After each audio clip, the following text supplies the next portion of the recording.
Hello বন্ধুরা, আমি চম্পা blog থেকে ভিডিওটি করছি। আমি চম্পা।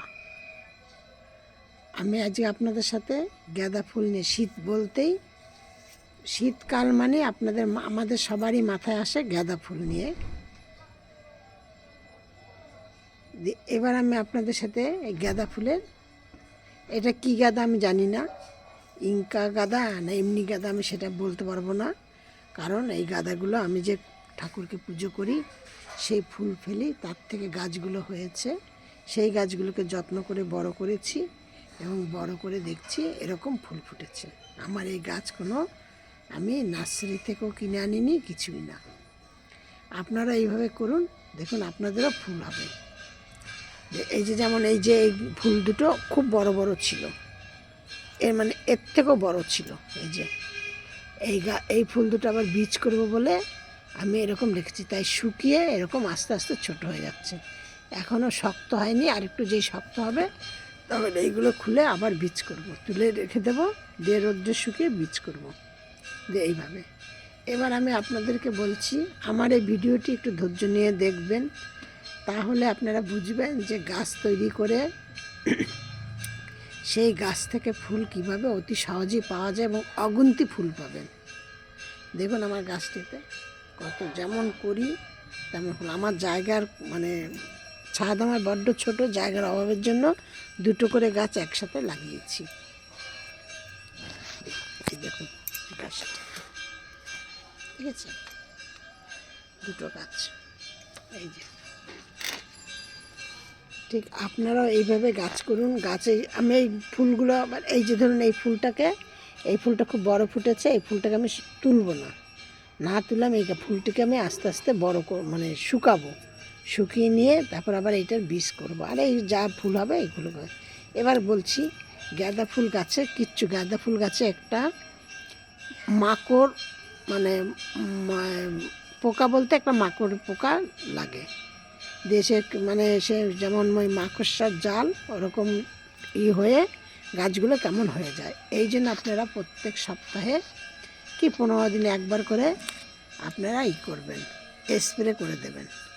আমার কাকা দেবেন, কেউ কাকা দিয়ে করে, আমি যেমন কাকা দিই, কিংবা মানে হলুদ আর অ্যালোভেরার জেল একসাথে মিশিয়ে সেটা দিয়েও করি, যে মানে হলেই হলো আর কি।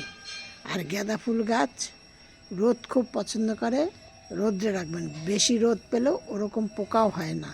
কিন্তু আমার এখানে হনুমান খায় বলে আমার একটু পোকা হয়, কারণ হনুমান খায় বলে আমি ছাদের নিচে মানে ঘরের বারান্দায় রেখে দিই, দিয়ে ওই জন্য সেরকম রোদ পায় না বলে আমাকে ওই স্প্রেটা মাঝে মধ্যেই করতে হয়, মানে 15 দিন 10 দিন বাদে বাদে আমি করি।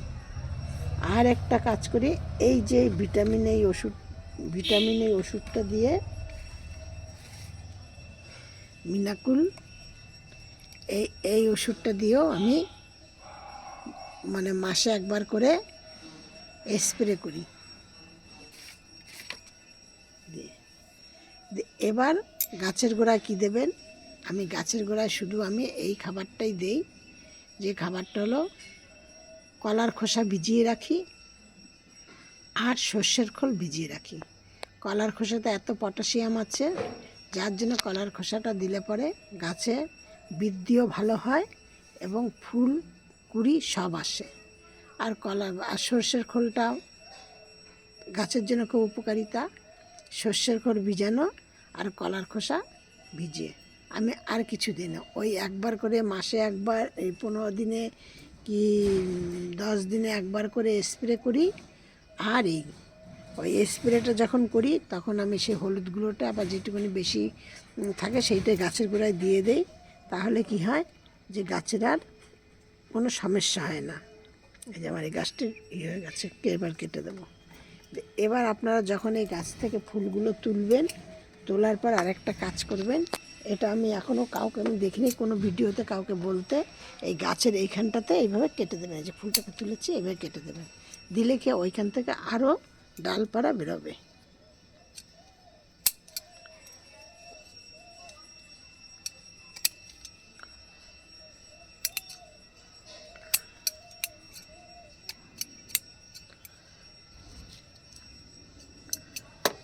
ঠিক এইভাবে গাছের যত্ন করুন। আর কোনো মানে গাঁদা ফুল বাড়িতে তৈরি করা কোনো সমস্যাই না, কোনো মানে ঝামেলা না। শুধু এইভাবেই করলেই পেরে যাবেন যে গাছে যেই ফুলটা আপনার ভালো পছন্দ হবে, বেশ মনে হবে যে ফুলটা আর কি বেশ বড়সড় হয়েছে, সেই ফুলটাকে গাছে মানে পাকিয়ে নেবেন। পাকিয়ে নেবেন বলতে কী করে বুঝবেন? এইখানটা যখন এরকম চাপ মারবেন দেখবেন একদম শক্ত হয়ে গেছে, সেইটাই বুঝবেন গাছের ফুলটা পেকে গেছে।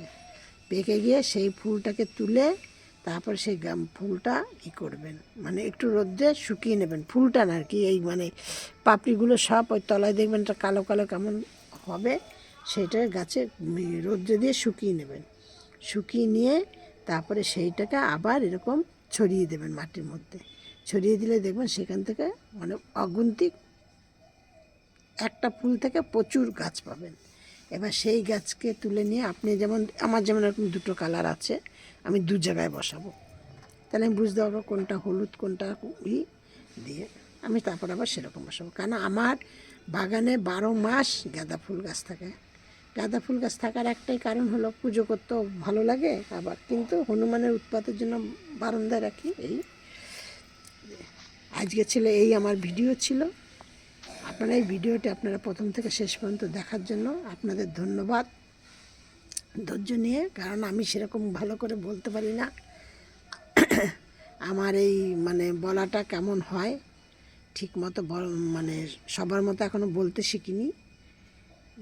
আপনারা আমার এই ভিডিওটি শেষ পর্যন্ত দেখে একটু লাইক কমেন্ট শেয়ার করবেন। আর ঘরের তৈরি গাঁদা গাছে কেমন ফুল হয়েছে সেটাও আপনারা একটু কমেন্ট বক্সে জানাবেন। আর নতুন বন্ধুদের বলছি আমার ভিডিওটি দেখে একটি সাবস্ক্রাইব করবেন আর পাশের বেলটি বাজিয়ে দেবেন, পরবর্তী নোটিফিকেশান যেমনই পারি বলি সেটা যেন আপনাদের কাছে পৌঁছায়। এই একটা আশা করি সবাই আপনারা ভালো আছেন, সুস্থ আছেন। নেক্সট ভিডিও আবার করব।